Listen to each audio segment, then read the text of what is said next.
Hello and welcome to Weekly Digest on UHTv. Weekly Digest is a current affairs program where we analyze topical issues that have made headlines within the week. I am Obidima Ako, your host.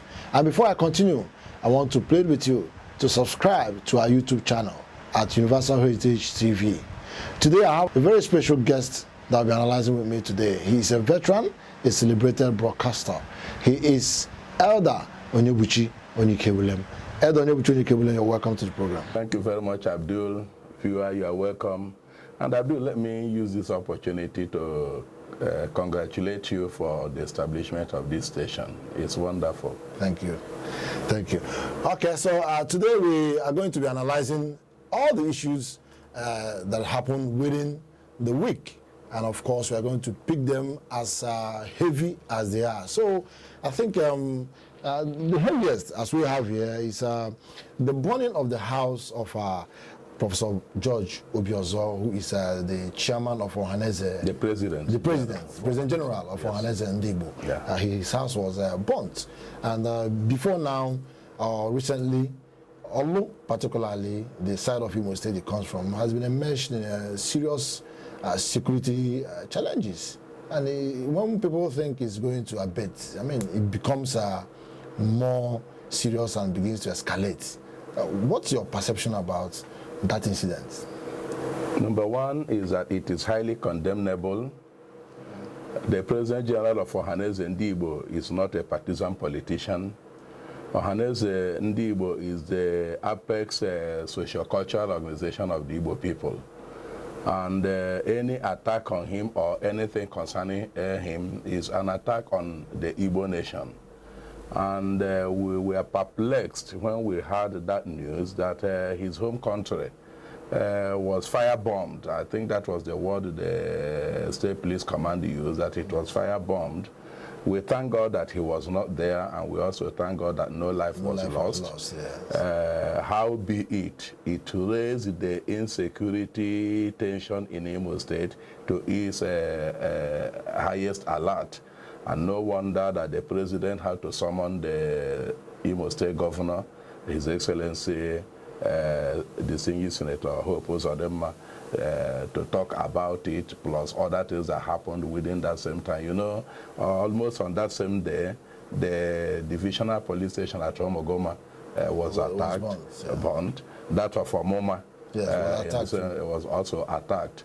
And like you said, it was at a time we were thinking that such things had become things of the past, only to see it happen like that. And you saw that just this last Monday, almost all the schools in Imo State, people virtually sat at home. Yeah, people sat at home. And even those who went to school, teachers were asked them to go, that they received a sort of a letter or information from people of the underworld that they were coming to attack.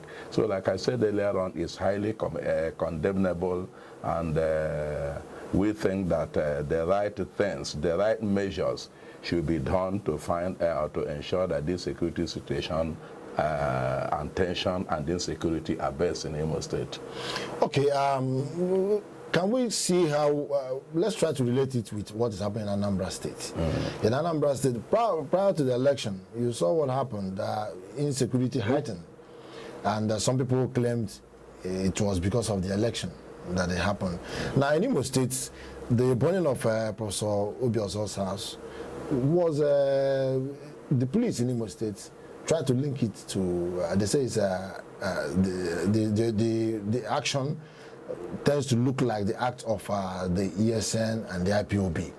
But IPOB has come out with a statement dissociating themselves from that action and even calling for proper investigation to unravel the perpetrators. Now in Anambra State, the emergence of Soludo seemed to have pacified the environment there. In fact, this week, IPOB issued a statement welcoming the olive branch that was offered to them by Soludo, and saying they are ready to work with him to make sure that Anambra becomes the best in Nigeria. I mean, how do you see these two situations? And can Imo State borrow a leaf from Anambra State? Thank you very much. Like you said, It was happening almost on a daily basis in Anambra prior to the elections that produced Soludo. And some months after that election, when he has not assumed the office. But I commend Soludo for including that olive branch in his inaugural speech. And the way and manner he spoke. In fact, that I was wishing that all other governors in the Southeast will borrow that leaf. It is high time we stop disowning our own, whether we like it or not. You don't throw away the baby with the bad water or with the dirty water. We also saw what happened to the young man, the Yoruba young guy. He is free today because no matter what he did, the Yoruba nation never disowned him.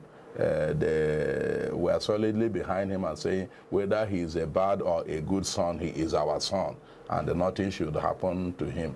So I commend Soludo for that. I also commend the IPOB ESN for accepting that olive branch. And I read through the statement they issued that they were ready to work with Soludo and even Igbo leaders. I was even happy that they outrightly condemned the burning of Obiozo's house. Look, I am one person who had never believed they using IPOB or ESN as scapegoat for any insecurity happening in Igbo land. That had been the case before, particularly in Imo State. And the police in Imo State will always blame IPOB and the ESN for any insecurity.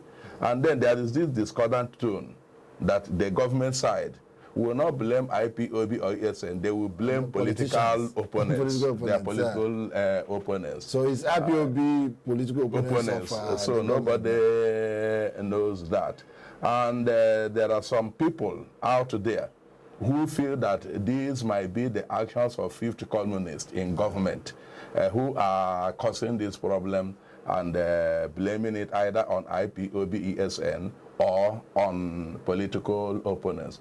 Whichever one is the case, I think... But I don't know probabilities that it could just be common criminals doing this. Maybe under the guise, adopting the strategy of guise of IPOB, ESN, so that at anything they do, they can easily call on IPOB. Yes, but what surprises or amazes people like me is that if these were the actions of common criminals, then why haven't official security agencies and the government agencies, what has happened to intelligence, what has happened to investigation? Are they saying that they can no longer investigate and get credible intelligence to now expose the common criminals and clamp down on them?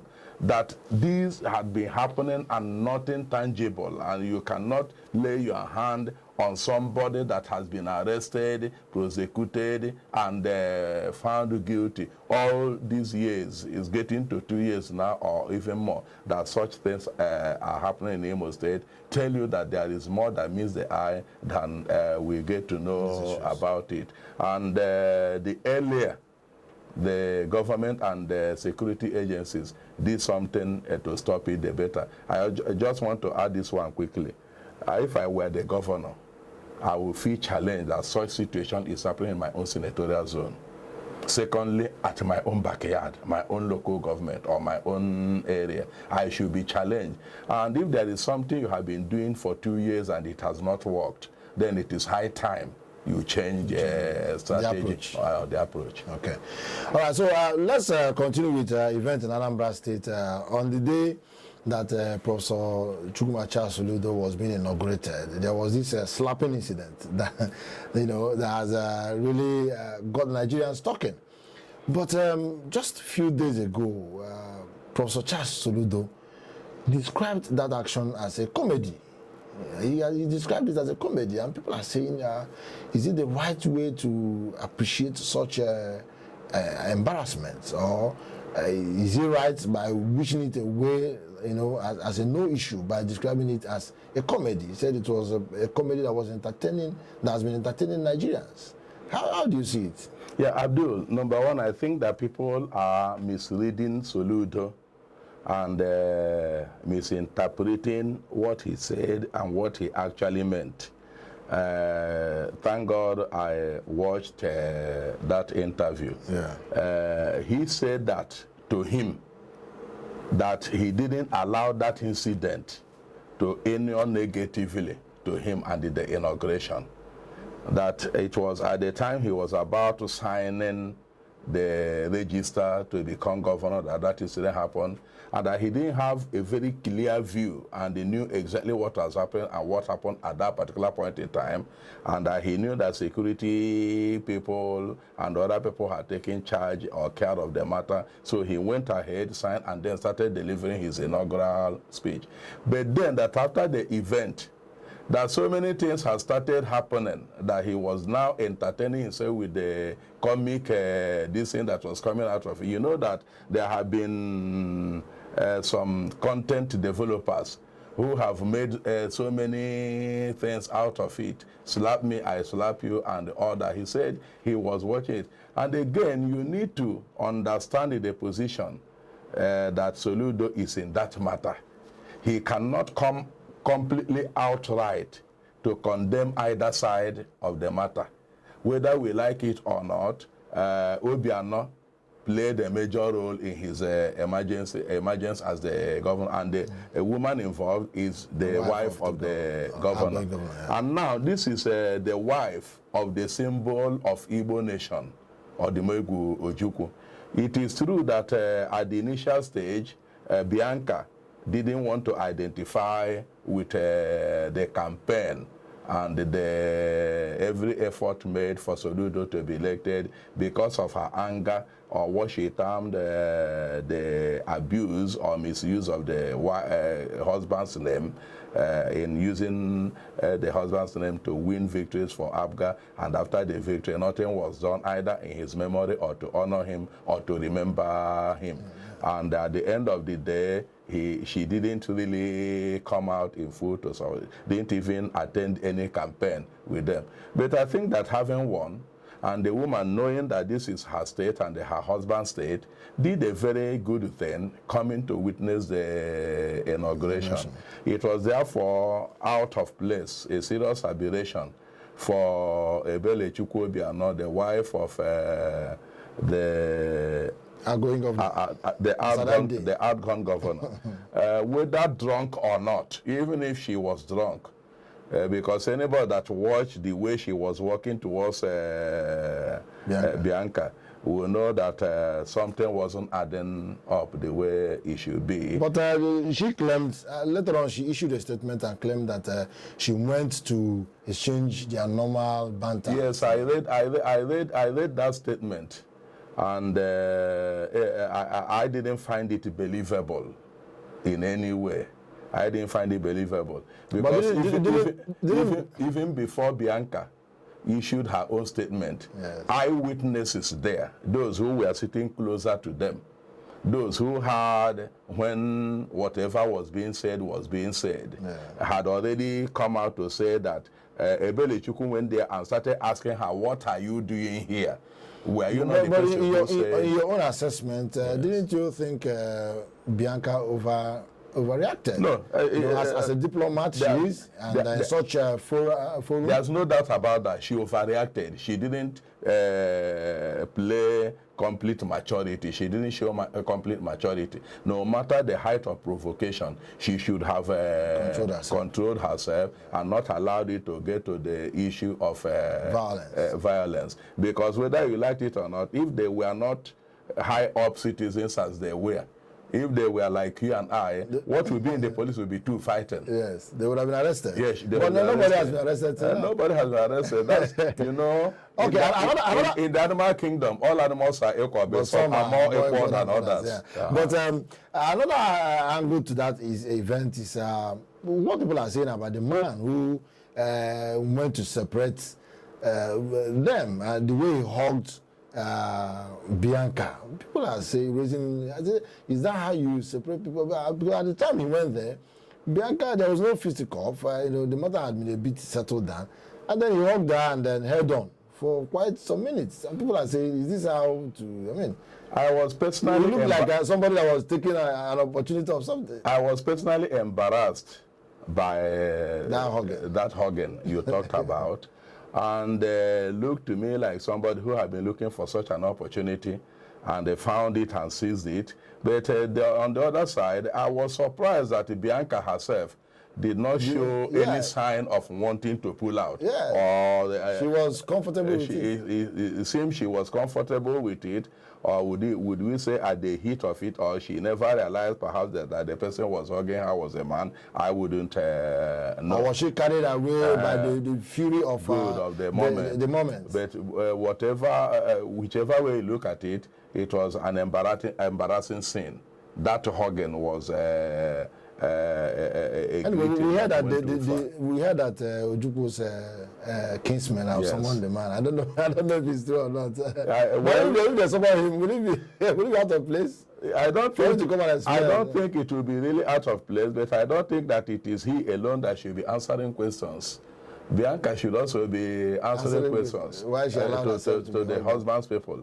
How can a man in public like this, no matter the provocation, no matter what was happening, come like that and hug you and hold on to you? It is not as if you were still trying to go and fight or to get. We didn't even see any attempt at breaking loose from the hug. I think she needed to answer her husband people one or two questions. Yes.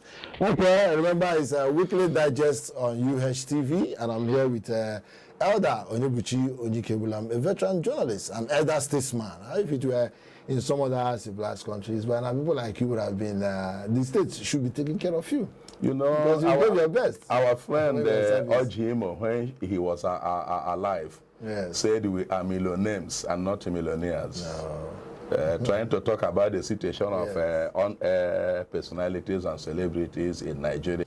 Up to the national stage now, but let's start from the southeast, because before now, those people have been clamoring for is a president of southeast extraction, especially of Igbo extraction, and some have been questioning the kind of people we are presenting, if they actually are marketable, if they are products that we can export to other parts of Nigeria.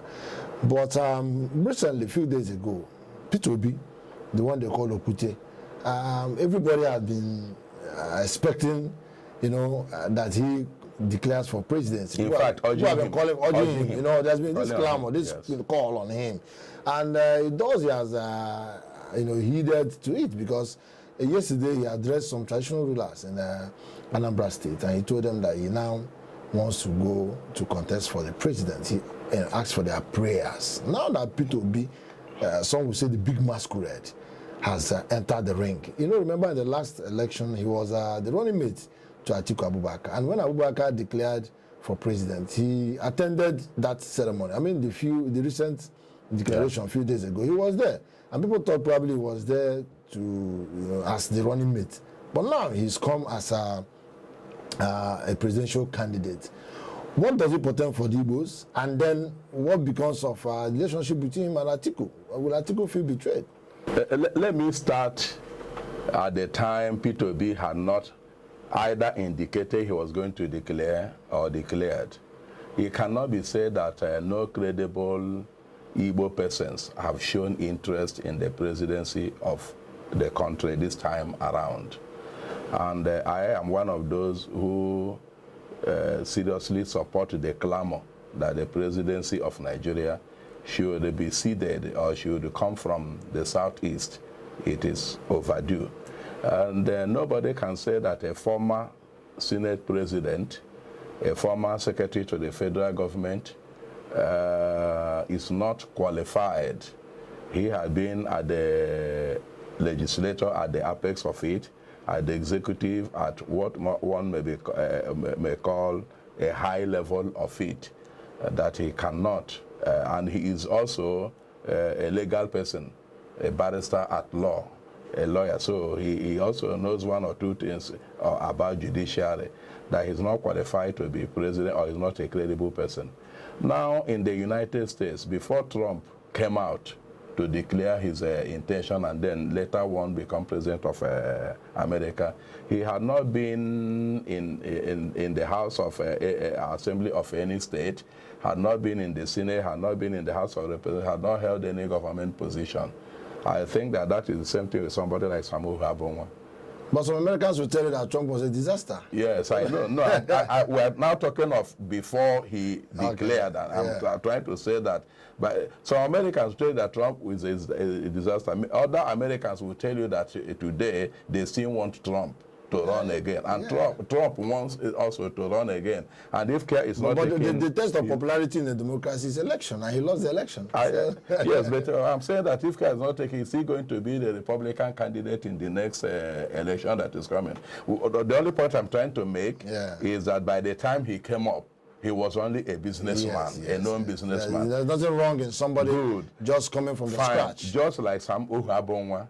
A well-respected, a technocrat, a highly recognized businessman, and who has produced, by the grace of God, even through his sweat and through his sin, somebody who has been in the Senate, another person who has been in the House of Reps. He must have known one thing or the other about government has come up. Nobody can say whatever baggage that is coming along his way now, that a former governor of Ebonyi State, a former governor for 8 years, after all, in America, almost all their presidents come from governorship of a state and they become president.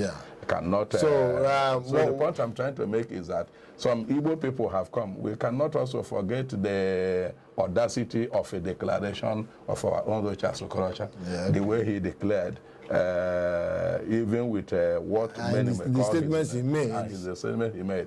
Okay. Now that P2B has declared, like you rightly said, before that many people were calling on him to declare, many people were urging him, and he made one or two false or wrong steps by saying unless the presidency is ceded to the Southeast, he wouldn't declare. Now that he has not waited for the presidency to be ceded to the Southeast, and he has declared, it is a good development. It's a good development. Did you not see that statement from the point? You know, he's a businessman. Yes. He looks well before he invests his money. That's why I said... Did you not see from the angle of mercantilism, a businessman? But then it didn't rub off on him very well, because it is not that type of spirit that is needed for somebody who is going to be the president of a nation. The president of a nation should not be transactional for anybody who wants to have their post.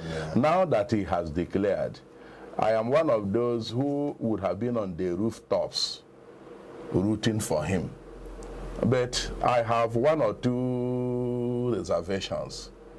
Number one is that no matter how he talks about it and how he wants to explain it away, I think Nigerian politics has not grown to the extent of you attending the declaration of a presidential candidate and saying you only went there to, after all, we are not enemies, you only went there to show solidarity, because people out there will see anybody who attended that declaration as somebody supporting that ambition. For instance, if he's there and the microphone was given to him to speak, he would have said something. That's number one. Number two is that it has led people to now think that he's coming out to declare now is that his own declaration or his own campaign is an extended arm of Atiku's own declaration. And that there may have been some discussions and then declare Ghana, you will garner more votes from Southeast than these other people, and later you become the running mate. Later you become the running mate. So people are seeing it as the same Atiku declaration taking place. How I pray that will be that wouldn't be the case, and the taste of the pudding will be in the eating. We are going to watch him now that he has declared the type of seriousness and the energy he was going to put on his campaign. I do not think that P2B should be somebody who should complain about funds or the wherewithal to run his campaign if he is very serious about it. And if Igbo people discover that he is damn very serious about it, he will also receive more support, financially and otherwise, from lovers of Igbo nation and the Igbo people themselves. Okay, the APC convention, national convention, is going to take place tomorrow. Yes. Tomorrow is 26th of March. You know, it's been a very horrendous path for them to get to where they are now. And all things being equal, it does seem that the whole thing is going to be a mere ceremony, as said by some APC chieftains who are not comfortable with the president's pressure on consensus arrangement for the entire process. It does seem that the president has handpicked people he wants to impose on the party, and some of them are not happy. If we are going by what you are reading in the news now, some of them are, you know, even though some are hiding their heads, but talking with their mouths. You know, there seems to be a kind of disquiet in the APC over the presumed imposition that the president wants to do on them. And then in Imo State, the various factions of APC, Dan Wafo and McDonald Ebere. It does seem that McDonald has, you know, continued to have the upper hand because he is the man in Abuja now. But the closed door meeting the president had with some prominent APC founding members. Yes. Former Governor Rochas Okorocha was there, and Governor Hope Uzodinma was not there. And no other notable person in his camp was in that meeting. What does it tell? Thank you very much. So that I don't forget this, yes, let me say this from this onset. What we have now in the APC and what may happen tomorrow will be akin to the piece of the graveyard. And it is not surprising because right from the inception of APC, they've never had a contested Congress or convention. They've never had it. It has been, let's do everything we can to cover our cracks, to cover our divisions, to cover our differences, and so on and so forth. And that led to the emergence of Akonde as chairman, from Akonde to Oyegu as chairman, not contested, from Oyegu to Shomole as chairman, not contested, and a party since 2014 up to today that could not summon the bile or the courage to establish their board of trustees will tell you. I don't know if you understand me. Yes. Which should be the wisdom tank, the experience tank of the body. And the reason is because it was not easy for them. They knew that any attempt to have that done would expose those cracks. And why they run away from contested convention is that it will expose a lot of things. But they have succeeded in doing that all this while because of the personality of the president, Muhammad Buhari. And this is the only time Buhari will have the opportunity to still use his position as the president. By the time they do their presidential primary convention or this thing, you will see what will happen in the APC. So as at now, people know that he see the president, he see with powers, coercive powers, investigative powers, and so on and so forth. Because Nigerian politicians, almost all of them, you can hardly count on one finger any one of them that is that clean.